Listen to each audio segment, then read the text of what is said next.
let's address the elephant in the room. We are kind of matching. This was not planned. I have a New Jersey Devils sweatshirt that I caved like last weekend ordered because I was like, I'm in too deep. Like, I'm a Devils fan. This is confirmed. And it's just not dry. So I was like, okay, well, the Thanksgiving sweatshirt it is. This is the one I wear to work every Thanksgiving that I work. I have on my off the boards Catherine Ellis. They worked together and created this. Everybody look. It's a collab. It says a collaboration. Collaboration. That's the word. It says out of his league. Where's the camera? Out of his league. And then on the back. Oh my gosh, I'm falling. Cutesy. Who's that girl? Cutesy. It's very cutesy. It's very fun. It's very comfortable. Got the Christmas Cokes rocking. Yeah. And can I just say, it has been a rough week, but the New Jersey Devils game last night, it kind of made it all worth it. We got the first hat trick I've ever seen in real life. Jasper Bratt, yeah. Happy evening to Jasper Bratt especially. Tidings on your day, King. Tidings on your day. We are filming this on Friday. And on Friday night, which we normally film on Saturdays. So if the lighting's weird, that's why.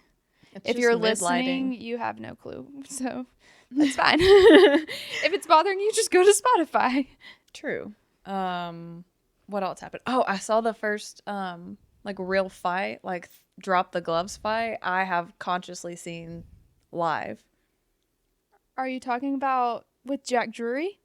No. Oh, I was about to say I don't really know if that counts. No, that dude coming up and trying to fight Jack Drury. He was like, he's just trying to do a job. He doesn't even know what's going on. That's a Harvard educated man. That's a Harvard man right there. He knows how to talk with his words, not his fists. Yeah, he threw his gloves because he knew he couldn't handle the words. And it was so funny because I related to him so much because his face gets really red apparently when he's angry. He was like bloodshot red and I was like, athletes, they're just like us. Yeah. Because same. It's just me. Just me on the same level as Jack Drury, 100%. Just me getting a red face as I try and explain why I'm innocent. Yeah. We never did the intro. Well, I thought that was just the opener. Yeah. But I feel like I'm gonna, okay, are you ready? Are you watching? Are you listening? Are we paying attention? 1, 2, 3, eyes on me. Hey, let's play Quiet as a Church Mouse. 3, 2, 4, words no more. Ooh, you could tell you worked in a daycare. Yeah, I did my time at a preschool. I don't know why 3, 2, 4 that. Words no more, because it rhymes. Yeah, it's just. You can't do 1, 2, 3 words no more. 2, 3, 4 words no more probably makes sense. 1, 2, 3, shut the fuck up. You can't really say that to like 3-year-olds though. You can say whatever you want to 3-year-olds. They'll repeat it though. Exactly. It'll get traced back to you. That's why you got to use them as little spies. Yeah, 100%. Okay. Hey guys, official opener. Welcome to episode 6. I think it's episode 6. 7? You always doubt me, and I'm almost always right. It's true. You are almost always right. Like, if you're putting my stats up there, I'm like the Sidney Crosby You're of knowing batting what 100 episode currently. we are. Also, another good thing that happened this week. The Devils absolutely stomped Florida. Not once, but twice. I don't know where they got the audacity from. I love it. Sorry to the Kachucks and the Kachucks only. Rip. Yeah, literally only the Kachucks. But as a Devils fan, I gotta support my own. All right. Okay. All right. Okay. Everyone, listen. Look at me. Okay. Listen to the words coming out of my mouth. Words no more. Hey guys, welcome to episode 6 of Two Girls Chirping. I'm Lauren. I'm Abby. And this week, who are we talking about? We are talking about the Detroit Red Wings and the Fuck 'em. and the Montreal Canadiens. Two of our guest stars. I feel like we've talked a lot about that for me to know absolutely nothing except that I don't think I like them. We have had a lot to say about these two teams, and you're going to see why, because they've both been around a very long time. They've got a lot of diva energy, yes. Which I can get behind. Yes, they give first child. And interesting. Yeah. Okay, first of all, we're going to talk about the Detroit Red Wings. Formula One equivalent, I put Mercedes. They have broken a lot of records and have had a lot of success. Okay. Not everyone's cup of tea, though. Yeah, fair. Though they've had a ton of success for multiple decades, recent years have not been too kind to them. And people that they tend to acquire stay around for a long time. Okay. They were founded in 1926. All these friggin' teams. All right. They were initially founded as the Detroit Cougars. I know, I also laughed. Interesting. Their owner... Glad we changed. Yeah, their current owner is Ilitch Holdings, formerly Mike Ilitch, who was actually the founder of Little Caesars Pizza. Oh, yeah. Yeah. Yeah.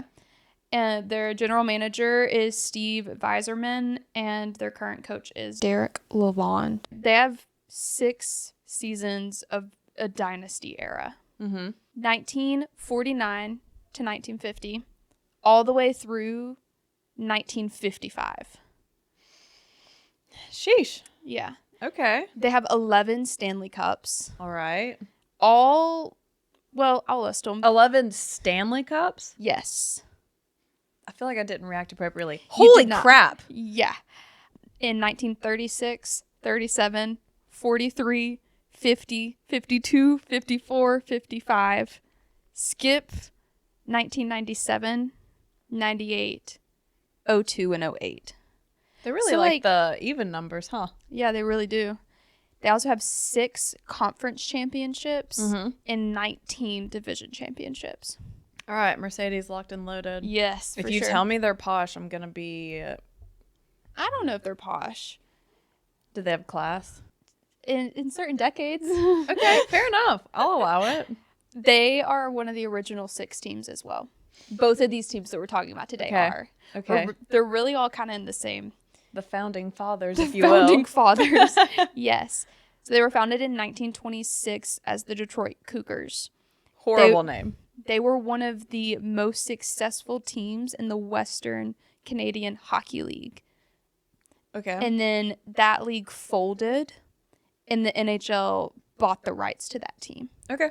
They do not consider themselves a continuation of that team, though. Although they were named the Detroit Cougars, their arena that the Cougars played in wasn't actually in Detroit. It was still in Ontario, Canada. Because they didn't actually have an arena in Detroit. That's confusing. Isn't it? I agree. That's not even like that close, I feel. No. Okay. No, it's really not. All right. All right, remote hockey team. Work from home. Work from home. Their head coach was Jack Adams, who's actually the face of the franchise for 36 years. All right. Between being head coach and general manager in those 36 years. So that's what I was like, yeah, they keep people around. Yeah, they got good retention. In 1930, because the Cougars were unsuccessful, they had a rebrand. They actually moved to Detroit. Wow. Look at them go. An arena was built at this point. They Yeah. moved to Detroit and they rebranded as the Detroit Falcons. Okay. They stayed the Falcons for 2 years. And in that 2-year period, the NHL president actually wanted to completely get rid of them because they weren't competitive. However, he ended up convincing the other owners of NHL teams who are on that board to let James E. Norris buy it. So the Norris brothers that we talked about, they are everywhere. This is their dad. This is Papa Norris? This is Papa Norris. Okay. Welcome, Yeah. Papa. It's crazy. And they became the Detroit Red Wings in 1932. Okay. All right. They still are today. Let's go. Norris's first action was to change the team name. Which I feel like he is said a good... Falcons. Yeah. We can do better than and that. He had played on a team called the Winged Wheelers. What? So he took inspiration from that, as well as Detroit being the Motor City. So their logo is actually a tire with a wing. Okay. Seems like a stretch, but okay. That is so lame. quite frankly. That is so silly. I agree. But I'll allow it. It's Papa Norris. What Papa Norris says goes. 100%. Yep. Their first season, they made the semifinals of the playoffs. Tires with wings. Who? Champions. And in 1934, they made it to the Stanley Cup Finals for the first time, their second season as the Red Wings. Nice. 2 years after that, they won their first cup, followed by their second cup in 37. Daggum. So Papa Norris knew what he was doing. Oh, he did. Yeah, they then made the finals again in both 41 and 42, winning the cup again in 43. I'm not going to say another bad word. As a matter of fact, I'd like to take back what I said about those lame jerseys. What do I know? What do we know? We're just girls. I'm just a 26-year-old teenage girl. Mm-hmm. And they stayed very consistent through the 40s and 50s and very competitive, winning another Stanley Cup in 1950 and another one in 1952. So they were just immediately came in and had success. How did he do that where so many others have failed? He's Papa Norris. You're right. You know? You're right. Yeah. And in 1952, to win their cup, they swept the Montreal Canadiens and the Toronto Maple Leafs, two also big dynasty teams. They swept them for an undefeated postseason. They didn't lose a single game in playoffs. Hats off. Yes. Hats off. Playing both the Montreal Canadiens and the Leafs in those series, they scored 24 goals, where the other teams combined only scored 5. Holy crap. Yeah. I don't know what was in the water, but we were doing the damn thing. I'll tell you what was in the water. Their number one line. The production line. Oh, I like that. It's on brand. It makes sense. It's so intimidating. It's obviously effective. Yes. Sid Abel, Ted Lindsay, who will actually go on to be general manager and head coach at multiple different points. Okay. And Gordie Howe. Gordie Howe they say he's the greatest right winger in NHL history. They call him the original Wayne Gretzky. All right. Yep. Abel ended up leaving the team at the end of the 51-52 season. So after that second 1950s Stanley Cup, he left and he went to play at Chicago. Mm-hmm. And also in 1952, in December, Papa Norris passed. Oh. Yeah. No. He was replaced by his daughter, Margaret. Yes. Who was the first woman to head an NHL franchise. Welcome, Margaret. Mm-hmm. Women in men's fields. Yeah. So you remember Jack Adams? Yeah, I do. Who was the head coach. Mm-hmm. Margaret openly didn't like him. Why? They just didn't get along. Didn't vibe? No. But multiple people, like multiple sources, made a point to mention she could have fired him, but she didn't, even though she had the power to. I mean, you don't have to like your people that you work with. You just have to be professional. Yeah. And guess what? She knew that. Mm-hmm. What a good leader. Yeah. And they went on to win 2 more Stanley Cups in 1954 and 55. Stunning. Mm-hmm. Excellent work. We love to see it. During the 1955 season, the team was turned over to Margaret's brother, Bruce Norris. Why? People just say it was like internal family, like they just... Succession vibes, if you will. Yeah, kind of. Even though I've never watched that show. But he took over the team, and they then made the finals again in 1956, losing to the Canadiens, who would win the cup for the next 5 years. Golly. So Ted Lindsay, he helped found the NHL Players Association, which is basically just a union for the players. Oh, we love a union. Yes. He and Doug Harvey, who played for the Canadiens, formed it mainly because the league, okay, this is actually great.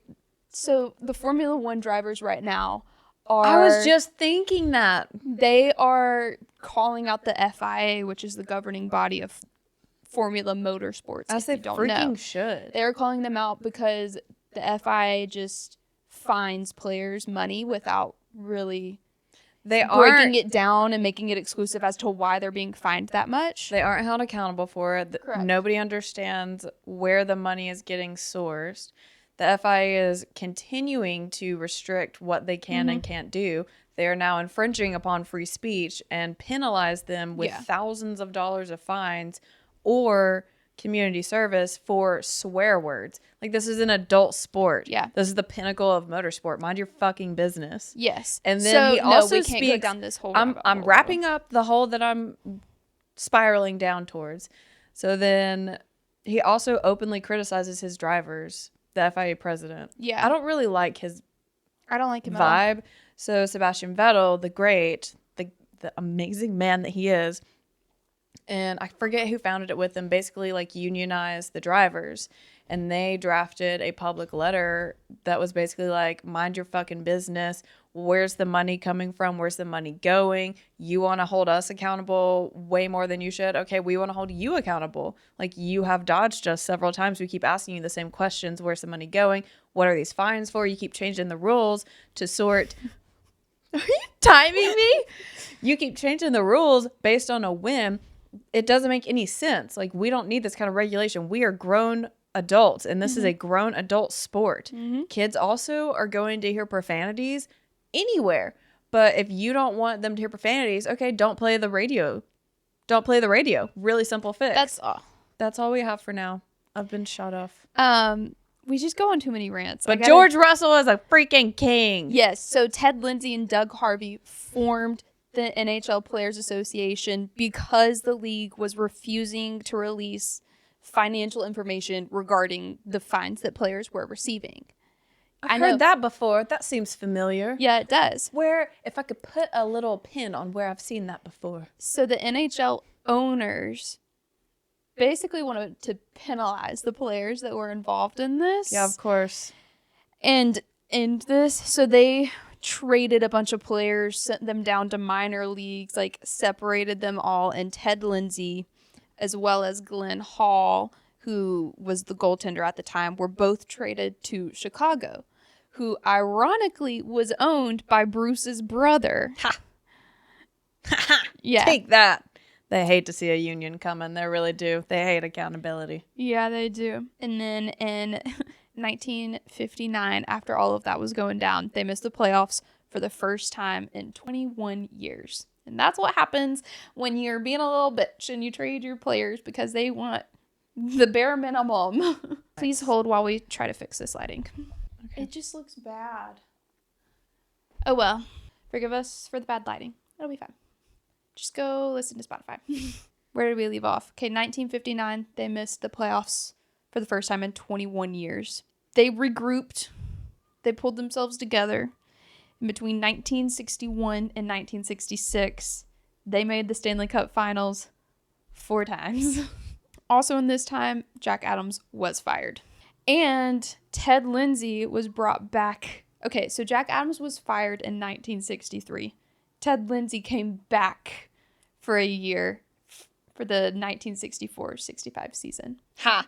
And then they enter a bad era, a big slump. From 1967 all the way through 82. They are pretty widely referred to as the Dead Wings in that area. Quarter of a century they sucked. Yeah.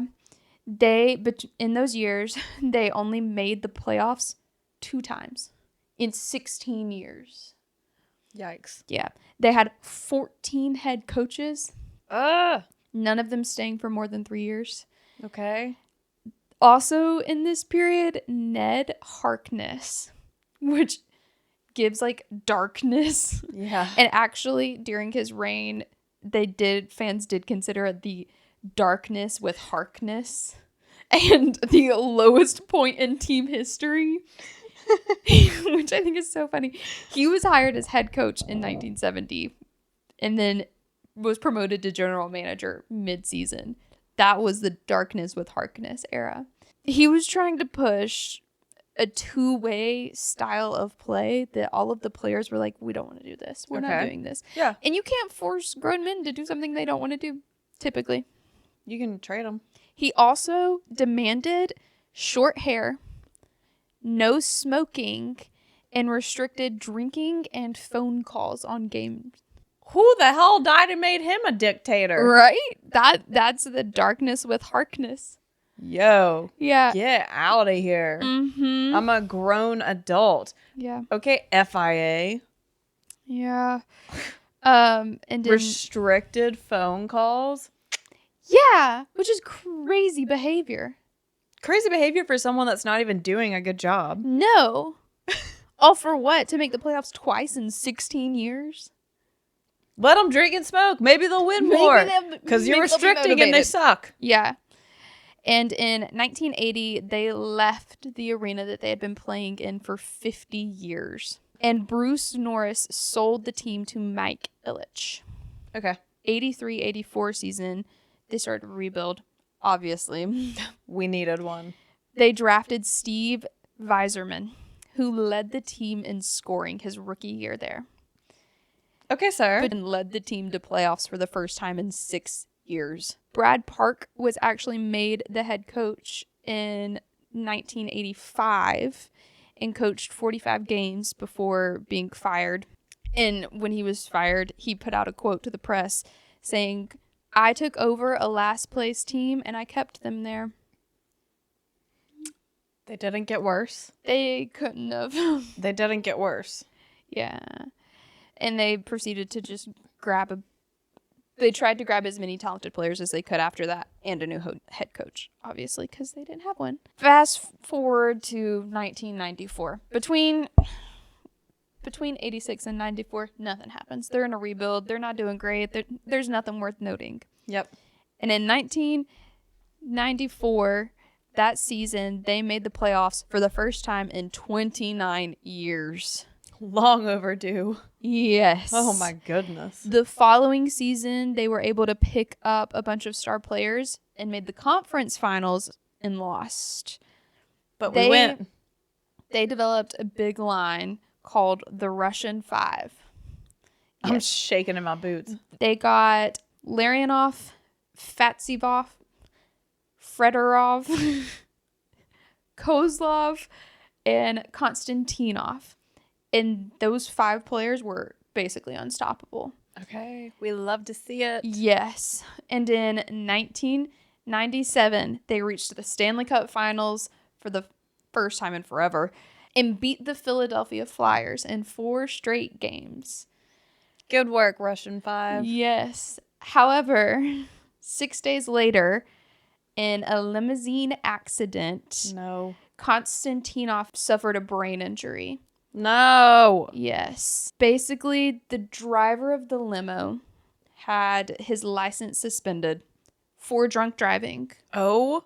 Yes, and he lied, still got behind the wheel, lost control of the vehicle, and they hit a tree. In this car was the Russian Five, as well as a couple of other players. They were coming from celebrating their Stanley Cup when Konstantinov was in a coma for several weeks. Okay. So his career was over. Oh my gosh. Festivov. Hang on a second. Mm-hmm. I just wanted to have a moment of silence for what could have been. Also, what the fuck? Yeah. Drunk driving is just Yeah. a nasty little subplot to hockey that I didn't realize we were getting invested in. Yeah. Fetisov also was injured, but he was released the next day. Menetiskanov was another passenger in the vehicle. He also sustained a head injury and was in a coma for a few days. Oh. He made a full recovery and went back to play. The team dedicated their following season to Konstantinov. They even kept his locker stocked at every game, including away games. And they had a small rock in it that said "Believe" on it. Yeah. Okay. Yeah. And they swept the Capitals to win the Stanley Cup that season. Konstantinov came out onto the ice with a wheelchair. And one thing that you'll notice is when they win a Stanley Cup, each player takes the cup and does a lap around the rink. Okay. So they handed him the trophy and wheeled him in a lap around the rink.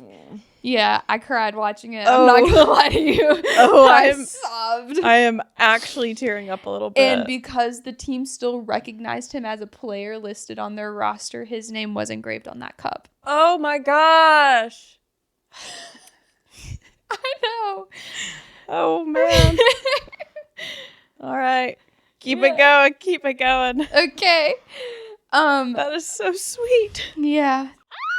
In 1999 and in 2000, they would make the semifinals of playoffs both years, losing to Colorado both times. Okay, that's fine. Yeah. These things happen. Yeah. In 2001, though, they were the second best team in the regular season before being upset by the Kings in the playoffs. 2002, they beat their best season record, like winning-wise, and finally beat Colorado in the conference finals to win. In the conference finals. They went on to the Stanley Cup finals and beat the Hurricanes to win the cup again. Nice. Cutesy. Yes. Very cutesy. 2003, they were second in the conference, third in the league. Mm-hmm.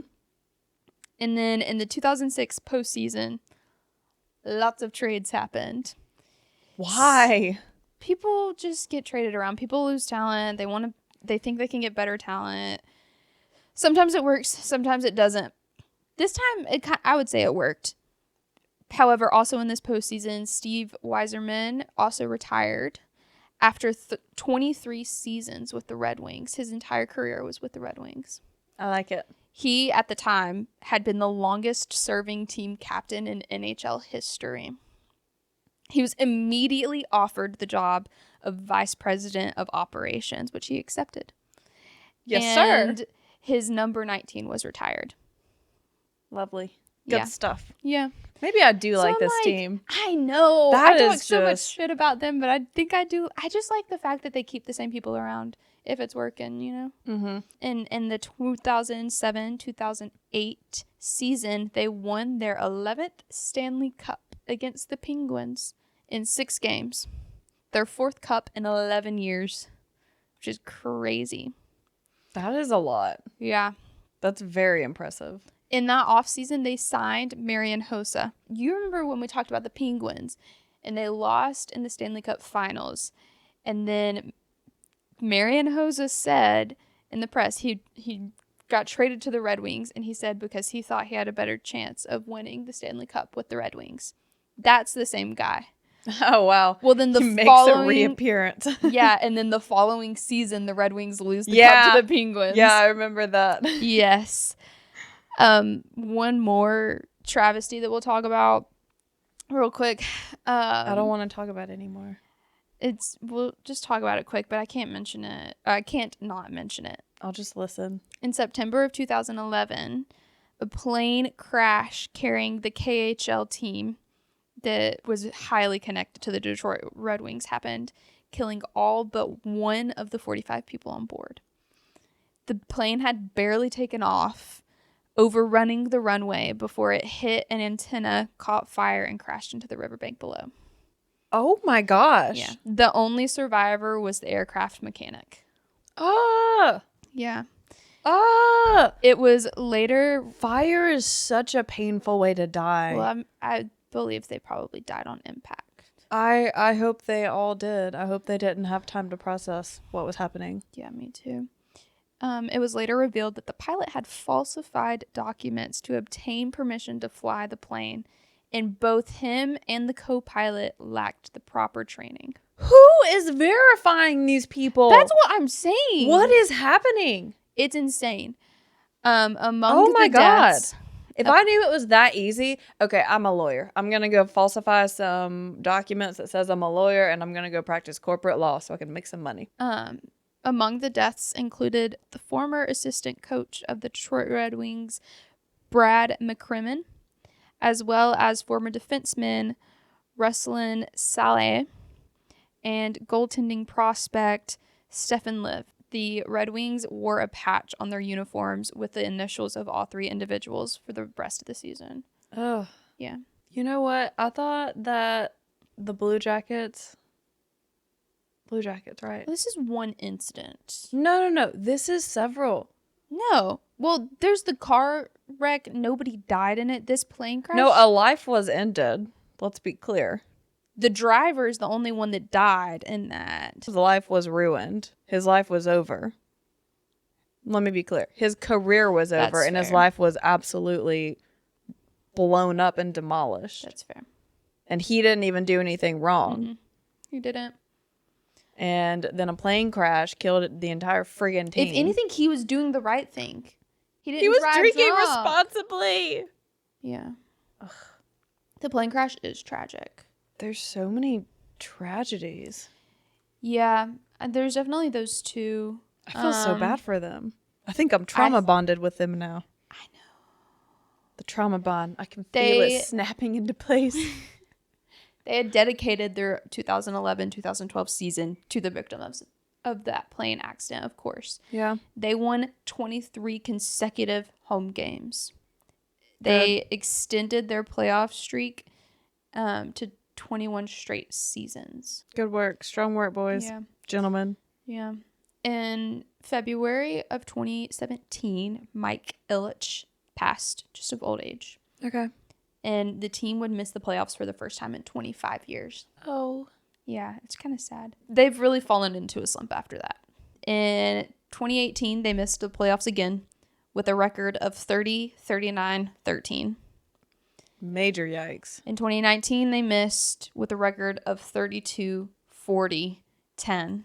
Seems like they had lost the backbone of the team. Huh? Yeah.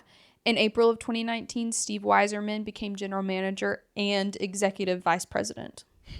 He said, I got to do both. He said, oh my God. I got to do my best. I got to put this whole team on my back. Yeah. However, in 2020, they were the first team eliminated from playoff contention, held the worst overall record in NHL history at the time, or 1749-5. It was bad, but it got worse. Yeah. And in 2021, remember the 2020-2021 season was cut short. Yeah. They missed the playoffs again with 19-27-10. Better at least. Only because there were less games.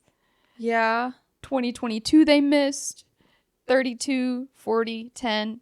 Their head coach was replaced. 23 they missed 35-37-10. And in 2024, the 2023 to 2024 season, they had their first winning season in a while, but they still missed the playoffs for the 8th consecutive season with a record of 41-32-9. I kind of just want to wrap them up in a big old hug. I know, me too. Just I want to put them in my pocket and carry them with me and tell them it's going to be all right. Yes, I want to see what their record is right now for this season so far. Right now, just a lot of trauma that you dumped on me with basically no warning. I didn't know I was getting that. You know I don't watch sad movies. Do you want happy? I'm ready to receive happy news. They are giving out Zamboni gravy boat mugs. Stop it, I want one. For the people that attend the Thanksgiving game. Dang it, I work on Thanksgiving. Can I pre-order one? I don't think their Thanksgiving game is on Thanksgiving Day, on November 23rd against the Boston Bruins. Cute. They're giving out those mugs. You want to see a picture of them? Stop it. Those are so cute. I feel like I have to have one. Yes. You're telling me there's not somewhere I can order it? Yeah, their record for this season so far at the time we're recording this is 7-7-1. So they're batting 50. Golly. Yeah. A notable thing about them too is octopuses being thrown on ice. It is as gross as it sounds. Oh, not like a stuffed animal? No. An honest to God octopus. A living octopus? I think it's probably dead, but it was once living. It doesn't happen often. Every, once in a while, a fan will throw an octopus on ice. Like a small one, or? I saw videos of big ones. I saw videos of small ones. Yeah. It happens at least once a season. I don't like that. I don't either. It seems very inhumane. I don't like it at all. PETA, it's your girl. I'm back again. Yeah. But let's focus back on some of the good, like to recap. Please, God. Between 1983 and 2016, they made the playoffs 30 out of 32 times. Okay. So that's good a win. Deal. Finally. Let's talk about some players. Okay. First and foremost, my favorite player from this team, Alex Lyon. He's their goalie. He was not drafted. He signed an entry-level contract with the team so he played collegiate hockey at Yale. Oh, an educated man. Yes. He decided not to return to Yale for his senior year and signed an entry-level contract with Philadelphia. He's also played for the Carolina Hurricanes and Florida Panthers. Yes. He signed in July of 2023 as a free agent with Detroit. He's got a hilarious personality. He makes a point that if he sees a camera, when it shows like locker room footage and they're all pretending like they don't see a camera, he looks dead in the camera and like gives them crazy eyes. Essentially, that's like his thing. I like that. And that's very cutesy. When he was asked about it, he's like, I think it's weird that guys just pretend they don't exist. Like, that's a person standing in front of me. I'm going to look at them and acknowledge them. Yeah. So, yeah, I couldn't be a celebrity. I like him. And he's a goalie. And goalies have crazy eyes. All of them.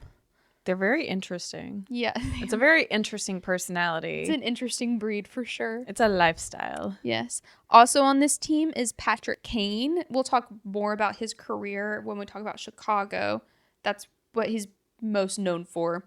He was the number 1 pick by Chicago in 2007, and he played for them from 2007 to 2023. He was traded to the New York Rangers in 2023 and then to Detroit in November of 2023.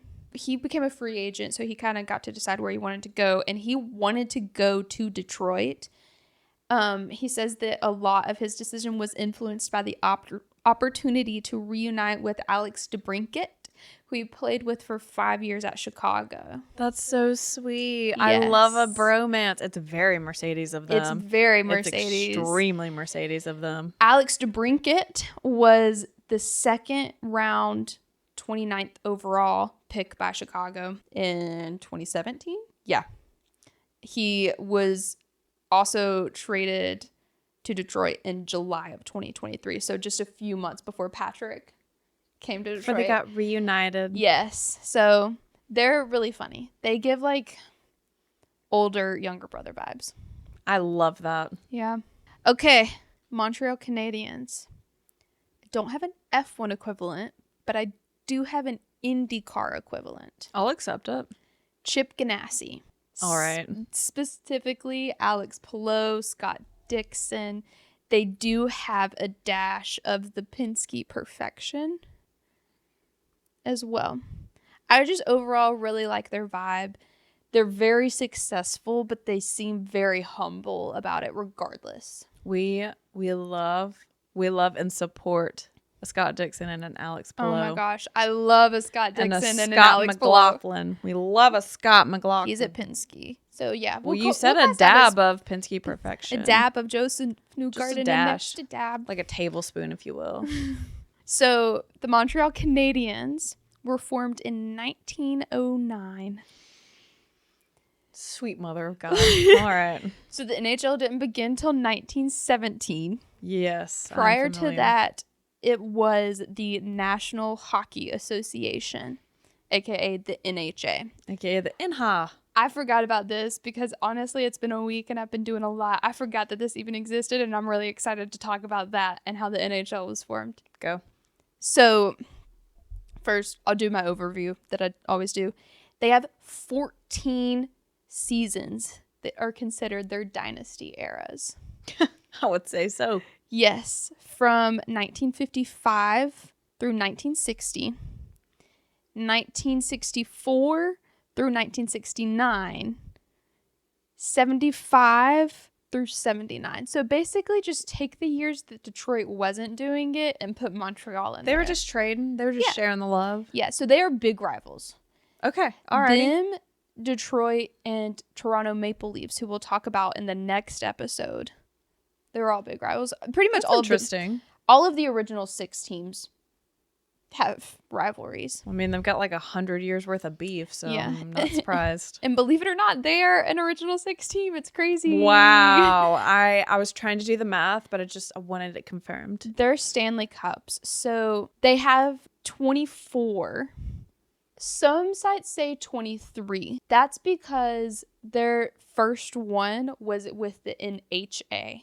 They have 23 NHL Stanley Cups. Lord. The earliest being 1916 and the most recent being 1993. So they haven't done any Stanley Cup winning in this century.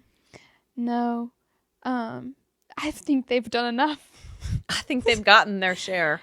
They have 8 conference championships and 24 division championships. So they're good. Got it. This is like the French Canada team. They're an original 6 based out of Montreal. They are the oldest continuously operating professional hockey team in the world. Okay, that's a lot. Yeah, the most successful team in the NHL as when it comes to Stanley Cups. The closest by a freaking landslide. Yeah, the second place is 14. Yeah, that's what I thought. They predate any Canadian professional sports franchise outside of football. They're often referred to as the Habs, stemming from Les Habitants, and they have 85 playoff appearances. Very main character. Insane. They, when they were established in 1909, they wanted to be the Francophone team, which essentially is just French speaking. So like all of their players and management and owners were French speaking. That's very Ferrari of them. Yeah. Oh, yes. You're so right. Because a lot of players, it's very much encouraged to learn French. You'll see in a lot of their ads or a lot of their TikToks or whatever with their media, it's got English and French subtitles. I would love to learn French. Oh, me too. Their first season, they placed last in the league. That was the NHA. And they changed ownership and improved a ton, won their first Stanley Cup in 1916. So 1917 is when the NHL was formed. The Canadiens, along with 4 other teams, Boston Bruins, Chicago Blackhawks, who we haven't necessarily talked about yet, Detroit Red Wings, and the New York Rangers, formed the NHL. This is why. The villains. No, the villain, they weren't the villain in this, actually. The NHA was made up of 6 teams. All of those teams, as well as the Toronto Shamrocks. It was made up of 7, actually. Eddie Livingstone owned the Shamrocks. He had beef with pretty much every other owner in the league, as well as owners of teams in other leagues. Ew. It doesn't really get into what it was because it was so long ago. But all I know is everybody didn't like him. And so when the owner of the Toronto Blue Shirts decided to join the military, in 1915, he put his team up for sale, and Eddie Livingstone got ownership of that team as well. So he now kind of came into this majority vote in the NHL board. The other owners of the team were trying to find a way to get him out already, but this just, everything boiled over when they realized that they couldn't kick him out of the NHA. The NHL announced that they would suspend operations for the 1917 through 18 season. 2 weeks after that was announced, all of the owners of every other team outside of Livingstone announced that they would be creating a new league. And they just didn't invite him to join and left him in a one-team league. Hell yeah. Yes. Oh my God, yes. Wait. What a masterclass. To make it cut even deeper, they played in the Toronto Arena, owned by the Toronto Arena Company, Livingstone's landlord. The Toronto Arena Company was given a temporary NHL franchise for one season. They leased out players from Livingstone's teams. They wore the same uniforms, played in the same arena, and yeah, that was it. They were then granted a permanent team later. Wow. So Toronto, that is literally a masterclass in how to just excommunicate someone. So Toronto is considered an original six. I'll allow it. Matter of fact, I'll encourage it. Yeah. Back to Montreal. I love it. I bet Livingstone was fuming. Yeah. I bet he never got over that. He sued the frick out of them. So how's Zach Bryan of him? Zach Brown? No. Oh, Zach Bryan. Mm-hmm. Like how lucky is Bree to be free of ZB? Yes. Yeah. Bitty Zach. Shitty that. That's such a good song. There's something in the orange and it's you behind these bars. Back to Montreal. They won their first NHL Stanley Cup in 1924, 100 years ago, which is crazy, and then won again in 1930 and in 1931. Once the Great Depression hits, they declined, as well as most teams. They even considered selling and moving to Cleveland, but local investors loved the team so much and wanted them to stay in Montreal. So there were two Montreal teams. One was not in the NHL, but the Montreal Maroons, who had a lot of players in order to save the Canadiens. A lot of their players moved to the Canadiens team. They ended up being forced to suspend operations due to the Depression, but they continued to stay in Montreal. These investors just were like, no, please stay here. Also, just take this team's players. They're like, please. We're not playing anyways. We're in a depression. Yeah, for real. Yeah. Relocating would not have solved that. Mm-hmm. They also had a notorious line in the 1940s, the punch line. Oh, I like it. Tell me about it. Toe Blake, Elmer Latch, Maurice Rocket Richards, who, he has a trophy named after him now for the leading goal scorer. Okay, Rocket. Yeah. And they won cups from, I'm about to list them. You ready? No. 1944, 46, 53, 56, 57, 58, 59, 60, 65, 66, 68, 69, 71, 73, 76, 77, 78, 79, 86, and 93. 20? Uh-huh. From the 1910s through the 1990s, they won at least one cup a decade. Girl, give me whatever's in that water. Dude. And we'll go back to 1944. I just wanted to list them all there. So I was like, they did that thing. They showed up. Here's how they did it. March 23rd, 1994. They were playing a game for the Stanley Cup semifinals. Maurice Richard, who now has the trophy named after him, won both first, second, and third stars of the game. The first and only time a single player has done so. He scored 5 goals in the second game of the semifinals, which is crazy. In the 55 to 56 season, they had such a powerful power play that the NHL was forced to implement a rule that if a team is on a power play and they score, the person in the penalty box gets to leave. Because prior, they just stayed in there the whole, like if they got a 2-minute minor, they would stay in there and you could just score however many times you wanted to during a minor. They had one player score a hat trick in one power play against the Bruins. Oh, no. Was how effective it was. Oh, no.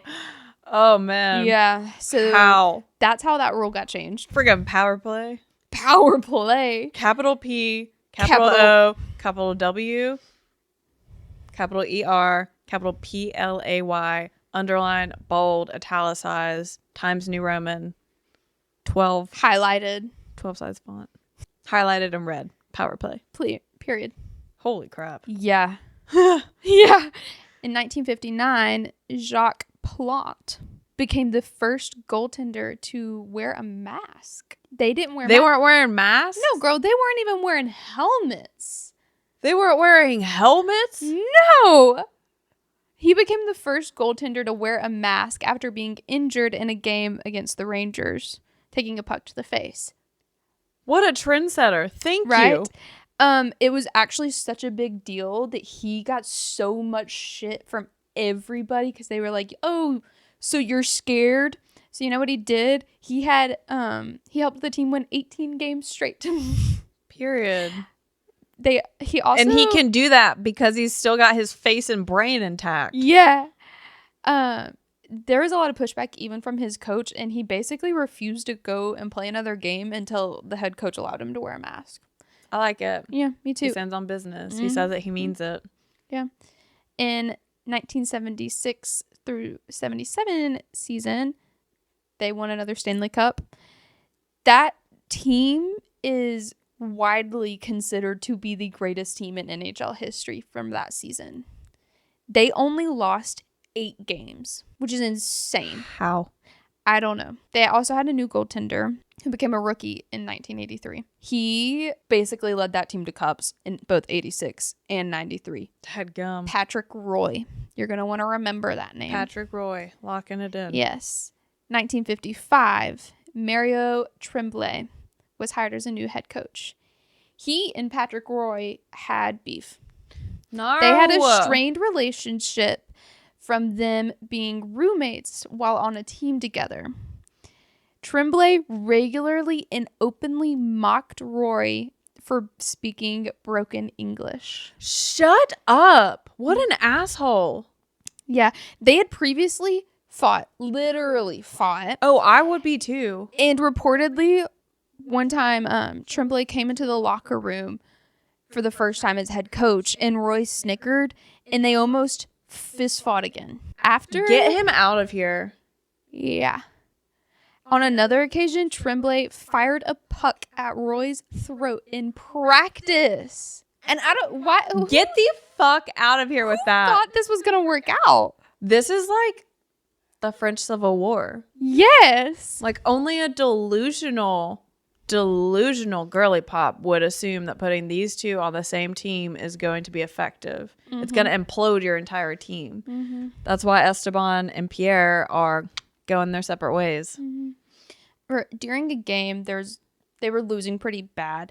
Tremblay pulled Roy from the goal. He then stormed past the team president and said, "It's my last game with Montreal." Yes. 4 days later, he was traded as well as the team captain to Colorado. Good. After Patrick Roy was traded from the team in 1995. I hope they suck. They did. Yes. You deserve it. How are you going to bully someone for speaking broken English? It's ridiculous. They entered, quote, an extreme stretch of mediocrity. Exactly. And that's all he ever was going to be. They missed the playoffs 5 out of 10 times and didn't advance past the second round until 2010. In 2008, they became the first team in NHL history. This was after Tremblay was gone at this point. Good. Bye. Oh, we just did the same thing. We're sisters. 2008, they became the first team in NHL history to reach 3,000 wins. Which is crazy. That's good stuff. That's good stuff. 2009, the team was sold, and the team, quote, returned to being a lucrative enterprise because they had such mediocre seasons. This was like, we're doing this again. We're making some money. Yes. So in 2011, there was an incident during a game against the Bruins.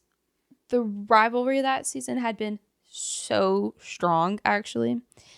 And Max Pacioretty, on March 8th, 2011, took a hit into the boards / where the bench doesn't have glass, and then that corner where it connects to the glass again. Ugh. Yes.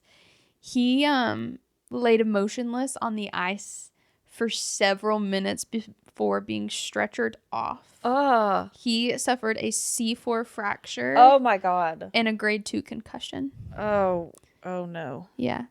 The player that hit him only received a 5-minute major and a game misconduct after reviewing, and everybody was like, what the fuck? Like, that is not it. That is not enough. He wasn't fined by the NHL for a dirty hit. Nothing. So the Montreal police launched a criminal investigation, and Canadian Air threatened to remove its sponsorship of the league if the NHL did not do further preventative action. Yes. Yeah. Nothing ever came from the Montreal investigation. I mean, they did it as a power They move, did it to throw their weight around. Yeah, be like, and no, it worked. Take it seriously. And it worked. Like, good. They're much more extreme penalties now. A C4 fracture is a horrible injury. But you know what? He's a hockey player. So you know what he did? He recovered in the offseason and returned the following season. He is so lucky he got a second chance at life with that. He did say that he was disgusted that there wasn't a fine or a suspension, but that he forgave Chara, the player that threw the hit, because he felt that he adequately regretted his actions. Yeah. Could have escalated to he would have been paralyzed. Yeah.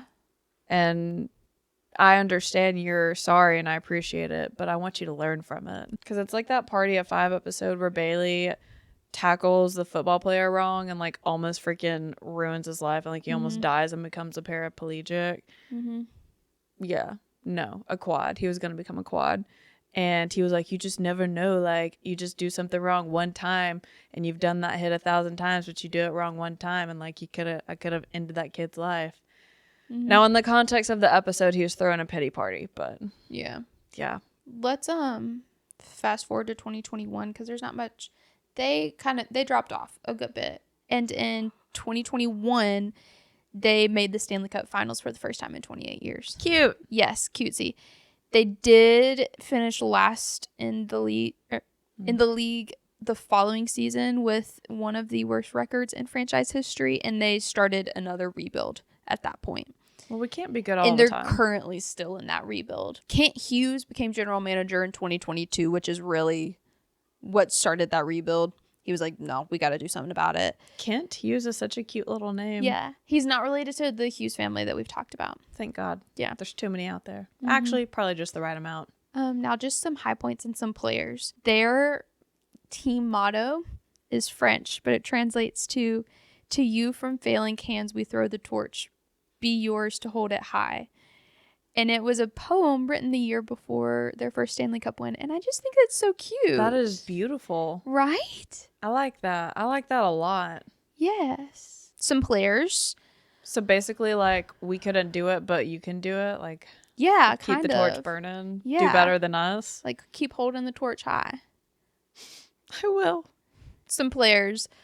Cole Caulfield. He was drafted 15th overall in the 2019 draft. He's a left wing. He played 2 seasons with the University of Wisconsin-Madison, where he won the Hobie Baker Award, which is the top NCAA men's hockey player in 2021. So he popped off. Sure. He also has won gold at the 2021 World Junior Hockey Championships. I literally have a note that says short king. How short is he? I think he's like 5'6". He's like my height. Can I look real quick? Yeah. He seems so sweet. Some of them are. How tall are you? He's only 23. That makes me nauseous. Oh, he's my age? He's 5'8". I thought he was younger. No, he's 23 according to the World Wide Web. He's also 5'8", which is not that short. Short in professional athletes, but... He also has major ties to the Hughes family, specifically Jack Hughes. Okay. They're everywhere. They're everywhere. I can't escape them. They're everywhere. So I'm not mad at it. Let me be clear. I really like the Hughes. Him, Trevor Zegras, who plays for the Anaheim Ducks, and Jack Hughes all played together at the USA development team. Jack was the captain of this team, of course. And I feel like I should point out that Cole has said in an interview that Jack was surprised that he made the team, that Cole made the team. Oh. Because he's like, yeah, they were sitting in the office with the coach building out the team because, it's Jack's team. And he was like, we want this Cole guy. And Jack was like, really? But no, they've done First good. of all, I'm 5'11". I'm not that short. They all three of them trained together in the off season, and they're really a trio. So they're best buds. I freaking love that. Yeah, it's adorable. Okay. That's so cutesy. Yes, just also, a couple of short kings getting the thing done. They have a rookie this season, Lane Hudson, who's a defenseman, who has been so vital to this team this season.